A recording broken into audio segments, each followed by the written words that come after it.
वो किसी से जो है वो ढका छुपा नहीं रहा। और इस सारी सूरत हाल के अंदर जो सबसे ज़्यादा नुकसान हुआ वो पाकिस्तान की आवाम का नुकसान हुआ।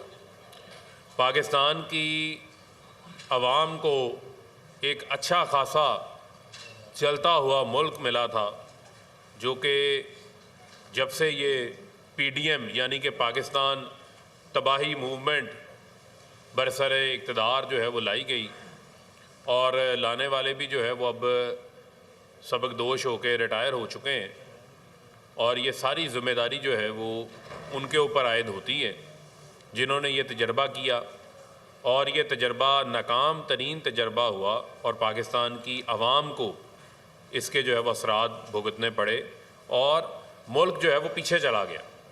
और अब हालत ये है कि खौफ से जो है वो कांपे टांग रही हैं और जूते बगल में लेके दुम दबाकर जो है वो भागते हुए नज़र आते हैं।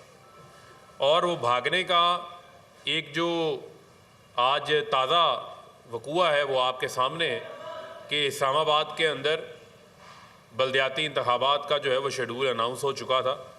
31 दिसंबर को यानी कि आज बरोज़ हफ्ते को इंतखाबात के हवाले से जो है वो पोलिंग होनी थी, और वफाकी हुकूमत जो कि तलाश गुमशुदा है, हुकूमत नाम की चीज़ तो पाकिस्तान के अंदर है नहीं, एक NRO 2 हासिल करने वाले चोरों का टोला यहाँ पर जो है वो इस टाइम इक़्तिदार के ऊपर काबिज़ होकर जो है वो बैठा हुआ है।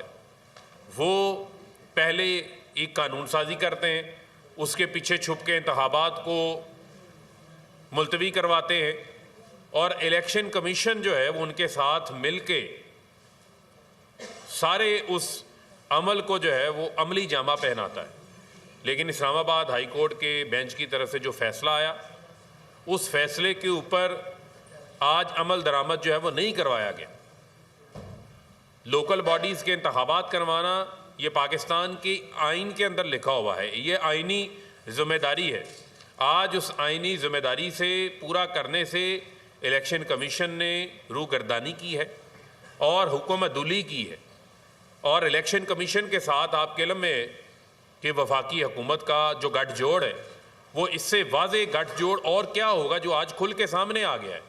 यानी कि आप 31 दिसंबर का शेड्यूल अनाउंस करते हैं, एक हफ़्ता पहले ये कानून साजी कर लेते हैं, तो इसका मतलब है कि आपने ना अमले की तैयारी की हुई थी, ना आपने बैलेट पेपर्स छापे हुए थे, ना आपने पोलिंग स्टाफ की जो है वो ट्रेनिंग की हुई थी। इंतखाबात जब आप 31 दिसंबर को जो है वो करवाने जा रहे थे और शेड्यूल आपने अनाउंस किया हुआ था, और अब आप कहते हैं वज़ीर जंगल का कानून आके ये कह देता है कि इस्लामाबाद जो है वो महफूज नहीं है, दहशतगर्दी का ख़तरा है, तो फिर आपको तो वजारत के ऊपर होने नहीं चाहिए, आपको तो वजारत से फौरी मुस्ताफ़ी हो जाना चाहिए कि 8 माह की हुकूमत के अंदर अगर वज़ीर दाखिला मुल्क का आके कह रहा है कि पाकिस्तान का जो दारुल हुकूमत इस्लामाबाद है वो महफूज नहीं है, तो आप पाकिस्तान के अंदर जो बाहर के सफ़ीर जो यहाँ पर मौजूद हैं जो कि एडवाइजरीज जारी कर रहे हैं कि आप बाहर ना निकलें, तो फिर आप उनको क्या पैगाम दे रहे हैं कि हमारा दारुल हुकूमत जो है वो महफूज नहीं है। आज वोटर्स जो है वो वोट डालने के लिए पोलिंग स्टेशनों के ऊपर पहुँचे, लेकिन उनको उनका वोट डालने का जो हक है उसको इस्तेमाल करने से रोका गया है। इमरान खान साहब ने बात की थी कि हम कानूनी कार्रवाई करेंगे, उनके ऊपर तो तौहीन अदालत के नोटिस हो गए थे। तो अब हमें ये भी देखना है कि यहाँ पर मेयार क्या कायम होता है, यहाँ पर भी कोई तौहीन की कार्रवाई जो है वो शुरू होती है आगे। ये एक बड़ा सवाल है, और मैं समझता हूँ कि इस्लामाबाद हाई कोर्ट के हुक्म की नाफरमानी की गई है, और इस हवाले से हम तो तौहीन अदालत की आज दरख्वास्त भी बाकायदा तौर के ऊपर आज हमने जमा करवा दी है, और इसके ऊपर अब ये बड़ा वाज़े मैं समझता हूँ कि ये एक अब देखना होगा कि क्या पाकिस्तान के अंदर जो है वो ऐसे ही अदालती अहकामात की जो है वो उनको हवा में उड़ाते रहेंगे या उनके ऊपर अमल दरामद करवाएंगे। यानी कि कोई एफर्ट ही नज़र नहीं आई, बल्कि ढिठाई के साथ ये बात कह दी गई कि हम इंतखाबात करवाने के काबिल ही नहीं है। वो वज़ीर जंगल का कानून कह रहा है कि जी 6 महीने नहीं हो सकते इंतखाबात, इलेक्शन कमीशन जो है वो बी टीम बना हुआ है हुकूमत की। तो यही वजह है कि हमने पहले भी कहा था कि हमें सिलेक्शन कमीशन के ऊपर तहफ़्फ़ुज़ात हैं। सिकंदर सुल्तान राजा को जो है वो बतौर चीफ इलेक्शन कमिश्नर जो है वो मुस्ताफ़ी हो जाना चाहिए। आज के सारे मामले के बाद अगर वो इंतखाबात नहीं करवा सकते, इलेक्शन कमीशन का और क्या काम है? इंतखाबात करवाना इलेक्शन कमीशन का काम है। अगर वो अपनी बुनियादी आइनी जिम्मेदारी पूरी करने से माजूर हैं, अदालती हुक्मनामे के ऊपर अमल दरामद करवाने से माजूर हैं, तो फिर मैं ये समझता हूँ कि उनके पास इस आइनी मनसब के ऊपर बैठने का कोई जवाज़ बाकी नहीं रह जाता। और आपके इल्म में कि ये सब कुछ हो रहा है और पंजाब असम्बली तहलील करने की बात हो, पता है इंतखाबात हो जाएंगे, उससे ये राह फरार इख्तियार कर लेते हैं। और इनके जो सरगना हैं नलायक आज़म शहबाज शरीफ और उनके जो हवारी हैं, चाहे वो जरदारी हो, चाहे वो फजलुर रहमान हो, चाहे वो उनके साथ मौजूद दीगर इनके इत्तेहादी हों, सब की मौजें लगी हुई हैं। सब कह रहे हैं कि जनाब ये तो लूट मेला लगा हुआ है, NRO 2 सबको मिलता जा रहा है, मुकदमात इनके जो हैं वो माफ़ होते जा रहे हैं। यानी कि आज़म सवाती की ज़मानत नहीं होगी। आज़म सवाती का केस सुनने वाला जज जो ज़मानत महफूज करता है, उनका तबादला कर दिया जाता है और उसके ऊपर भी किसी किस्म का निज़ाम अदल जो है उसके ऊपर भी कोई नोटिस नहीं होता। और उनको जो उनका इंसाफ फराहम करने का जो उनका बुनियादी हक़ है, राइट है, जो उनको मिलना चाहिए, वो भी उनको मिलता हुआ जो है वो नज़र नहीं आता। उसके ऊपर तो ये तमाम यकसू होकर काम करने लग जाते हैं। लेकिन जहाँ पर आज़म सवाती के हकूक़ की बात आती है तो ज़मानतें मुस्तरद हो जाती हैं। 4-4 साल जो लोग मफरूर रहते हैं, जो करप्शन के केसेस में जिन्होंने मुल्क को नुकसान पहुँचाया, उनको हिफाजती ज़मानतें मिल रही हैं और वो दंदनाते फिर रहे हैं। उनकी जो है वो आप चेहरे देखें, उनके ऊपर मुस्कुराहटें नज़र आ रही हैं। यानी मुल्क का नुकसान हो गया, पाकिस्तान की आवाम का नुकसान हो गया, लेकिन ये जो है वो दंदनाते फिर रहे हैं। और इसकी वाज़ेह मिसाल मैं आज आपके सामने इन्हीं का डाटा आपके सामने रख देता हूँ। ये कल हुकूमत का जो वजारत ख़जाना है उसने अपनी इकनॉमिक आउटलुक की रिपोर्ट जारी की है। उस रिपोर्ट के अंदर ये सारी इनकी वो कारकर्दगी है जो वाज़ेह सबूत है कि मुल्क आगे जाने के बजाय पीछे चला गया। यानी कि इमरान खान के दौरे हुकूमत में इमरान खान ने दिन रात मेहनत करके वो मुल्क जो हमें बैंक डिफ़ॉल्ट के ऊपर 2018 में मिला था, यही इसहाकडार बर्बादी करके गया था, वो उस मुल्क को इमरान खान 6.5% ग्रोथ के ऊपर, शरह तरक्की के ऊपर छोड़ के गया। यानी कि इमरान खान के दौरे हुकूमत के अंदर सिर्फ कोई एक सेक्टर तरक्की नहीं कर रहा था, एग्रीकल्चर सेक्टर 3.5% के ऊपर ग्रो कर रहा था, लार्ज स्केल मैन्युफैक्चरिंग 10.5% के ऊपर जो है वो ग्रो कर रही थी, हमारी एक्सपोर्ट्स के अंदर जो है वो 25% बरामदात के अंदर इजाफा हो चुका हुआ था। जो बरामदात हमें 24 अरब डॉलर के ऊपर मिली थी, हम 32 अरब डॉलर के ऊपर छोड़ के गए थे। जो टैक्स कलेक्शन, जो महसूलात थे, वो हमें 3840 अरब डॉलर के ऊपर 3840 अरब रुपए पे मिली थी, वो हम 6500 अरब रुपए के ऊपर जो है वो टैक्स कलेक्शन मुल्क की जो है वो छोड़ के गए। हमने ये कोशिश की कि हम मुल्क के अंदर 55 लाख नौकरियां हमने कोरोना के बावजूद पैदा की। ये इमरान खान के दौरे हुकूमत के अंदर किसान की जेब के अंदर 2500 अरब रुपया यानी 2500 अरब रुपया इजाफी गया। गन्ने के किसान को बर वक्त रकूम पेमेंट्स उसकी मिल रही थी, मकई का किसान खुश था, गंदम का किसान खुश था, जो काश्तकार है, जो पैदा करता है, खुशहाली का एक दौरा था। ये एक ऐसी हुकूमत आई है जो अपने केसेस माफ़ करा रही है और मुल्क को जो है वो अंधेरों की तरफ ले गए। ये सिर्फ मैं अभी चंद चीज़ों का रिकॉर्ड आपके सामने रखना चाहता हूँ। जो कल इन्होंने इकनॉमिक आउटलुक रिपोर्ट जारी की है, उसके मुताबिक पाकिस्तान के अंदर जो बैरून मुल्क पाकिस्तानी जब 2018 में इमरान खान वज़ीर आज़म बने तो 18 अरब डॉलर तरसीलात ज़र, यानी वो बैरून मुल्क पाकिस्तानी 18 अरब डॉलर तरसीलात ज़र भेजते थे। इमरान खान के 3.5 साल दौरे हुकूमत में वो तरसीलात ज़र जो है वो 32 अरब डॉलर के ऊपर पहुँच गई।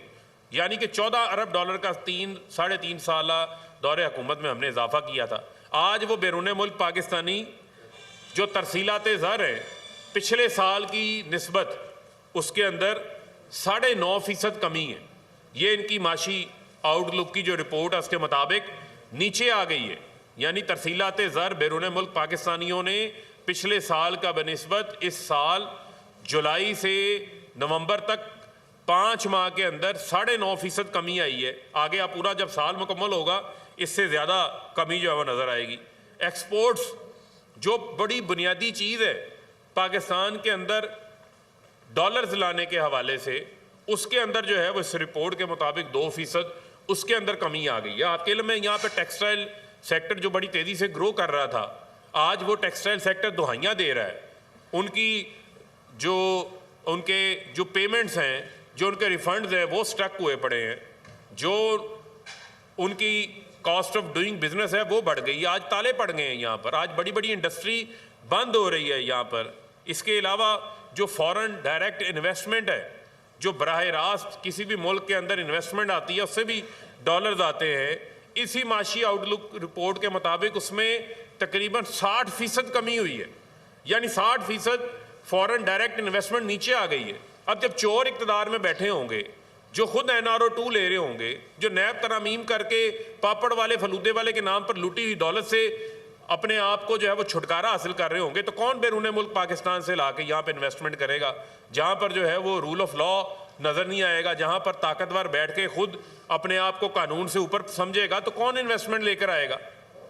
तकरीबन 60% FDI फॉरेन डायरेक्ट इन्वेस्टमेंट के अंदर कमी आई है। ये इनकी रिपोर्ट जो है जो जारी की गई है, उसका ये डाटा मैं आपके सामने रख रहा हूँ। इसी तरह FBR का जो टारगेट है, इनका अपना दिसंबर का जो टारगेट है, उसमें तकरीबन 600-650 अरब रुपया कम जमा इनके पास जो है वो हुआ है। वो टारगेट ये अचीव नहीं कर पा रहे, मैशियत को जो है वो पीछे ले आए हैं। और इसके अलावा जो प्राइवेट सेक्टर क्रेडिट लेता था, प्राइवेट सेक्टर जब बैंकों से क्रेडिट लेता है तो इन्वेस्टमेंट करता है, नई इंडस्ट्री लगती है, नई सनतें लगती हैं। हमारे दौरे हुकूमत के अंदर नई मशीनरी आई पाकिस्तान के अंदर, 12 अरब डॉलर की हमने टर्फ दिया, कोविड के दौरान दिया। नई नौकरियां पैदा हो रही थी। जो आपका प्राइवेट सेक्टर क्रेडिट है उसके अंदर 80% कमी आ गई, 17% आपका इंटरेस्ट रेट हो गया है। कौन क्रेडिट लेगा, कौन नई इन्वेस्टमेंट करेगा, बल्कि पहले कारोबार जो है वो बंद हो रहे हैं। ऑटोमोबाइल बंद हो गया, सीमेंट का सेक्टर बंद हो गया, टेक्सटाइल का सेक्टर जो है वो बंद हो गया। बड़े बड़े सेक्टर्स आए रोज सोशल मीडिया के ऊपर आए रोज नोटिस आ रहे हैं, लोग बेरोजगार हो रहे हैं, फैक्ट्रियां बंद होती जा रही हैं, लेकिन ये कहते हैं सब अच्छा है। अब मुझे आप ये बताएं कि इसका जो जिम्मेदार लार्ज स्केल मैन्युफैक्चरिंग जो हमारे दौरे हुकूमत के अंदर बड़ी तेज़ी से ऊपर जा रही थी, उसके तमाम सेक्टर्स, तमाम शोबे नीचे आ गए हैं।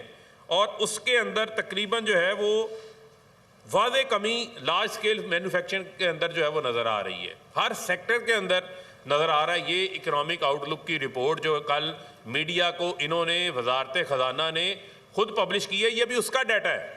और इस डाटा के अंदर भी बड़ी अल्फाजी जो है वो हेरा फेरी करने के जो है वो माहिर है सागदार, लेकिन उसके बावजूद अगर ये सारा बड़ी बड़ी एक्सपोर्ट्स, आपकी रेमिटेंसेज, आपकी FDI, आपकी LSM, आपका प्राइवेट सेक्टर क्रेडिट अगर आपका नीचे नज़र आ रहा है, यानी नेगेटिव में नज़र आ रहा है, तो आप ये देखें ओवरऑल मुल्क के ऊपर क्या असरात पड़े हैं कि आज आम आदमी, गरीब आदमी आटा नहीं ले सकता, अपने बच्चों की 2 वक्त की रोटी नहीं कमा सकता। मुझे सिर्फ इस हवाले से सवाल ये सामने रखना है, ये साल 2022 का जो है वो आखिरी सूरज जो है वो अभी चंद मिनट्स के बाद जो है वो गुरूब होने जा रहा है।